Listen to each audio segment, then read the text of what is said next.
And now on to our next scary story, the twins.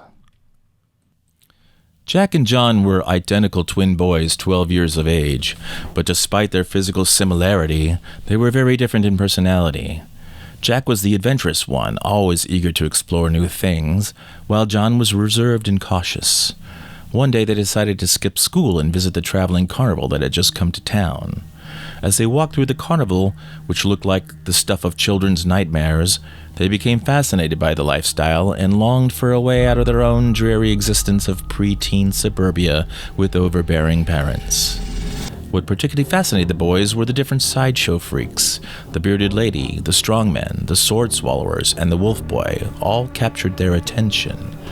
The twins watched in awe as the sideshow performers interacted with the audience, performing death-defying feats and telling stories of their adventures. Jack and John were awestruck at the sights, sounds, smells of this other world. They struck up conversations with some of the performers, sharing stories about their own lives and dreaming of running away to join the carnival. The sideshow performers placated the boys with, sure, one day when you're old enough, etc.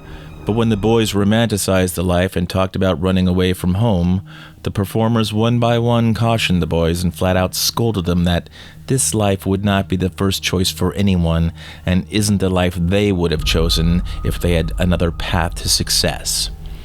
When you're a bearded lady or a wolf boy, your options are limited if you don't have a regular subscription with Gillette.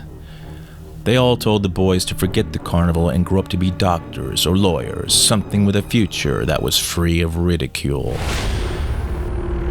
John and Jack, though, could not be discouraged.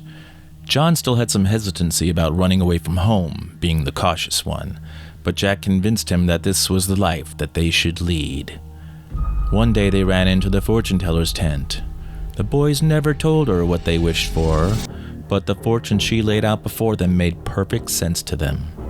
They were going to experience an adventure like no other, and that this adventure would bring them closer together for the rest of their lives. Excited by this news, the boys pleaded with the ringmaster carnival owner about the possibility of joining the carnival. The ringmaster, a scruffy, tall, thin wisp of a man with fingers like crab legs 2 sizes longer than normal, scoffed at the boys. "What could you do for me? You can't lift a tent pole, operate a ride. 2 underage boys, not even a pimple yet between the 2 of you." "But sir, we can do anything," Jack said. "Yes, anything," piped in John. "Anything, eh? Let me think on it overnight. Come back tomorrow." Elated, the boys ran home at a sprinter's pace, flew inside their home, straight to their room, and started packing up clothes, some toys, and the only other things that they valued. They could hardly sleep that night and dreamed of a new life, a new adventure. Early the next morning, their mother made them breakfast, but the boys barely spoke a word. Their mother tried to talk to them about homework, an upcoming trip to the library, and that their grandmother was coming over the weekend for a visit. Once their mother's back was turned, Jack nudged John to get his attention and put his hands to his throat in a choking "please kill me" gesture.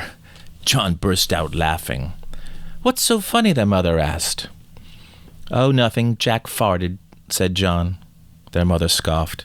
"Can we go now?" Jack said. Their mother waved them off, and off they went.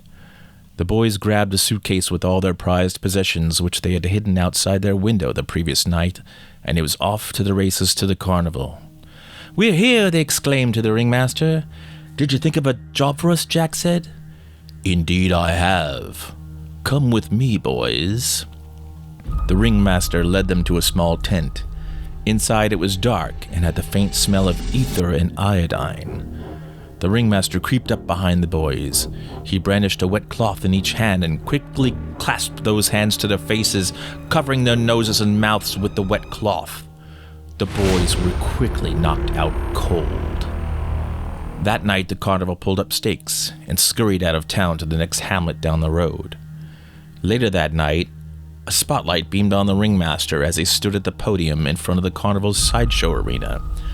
"Tonight, ladies and gentlemen, behind this curtain, the Krampus Carnival presents its newest and greatest attraction." The The crowd went behind the curtain and gathered in front of a small stage that was covered by a purple curtain. "Behold," said the ringmaster as he pulled on a rope which flew open the curtains to reveal Jack and John were on stage. They slowly woke up groggy and disoriented. Darkness before them except for the low hum of an expectant crowd. Suddenly, a bright light illuminated them. They had gotten their wish, but more than they had bargained for. The boys were horrified, for Jack and John had been surgically joined together at the torso, only 2 arms between them. They were the newest and greatest attraction at the carnival. Siamese twins. The ringmaster cackled, and the crowd let out a cry of laughter, shock, and horror. Jack and John, crying, tried to separate themselves from each other, but couldn't. The ringmaster walked up behind them and whispered between their 2 heads, "Welcome to the carnival." If you're enjoying our scary stories, please make sure to like, subscribe, and hit the bell button to get notified when we release new episodes. There's only one thing that's even scarier than that story. That would be not watching another video like this one.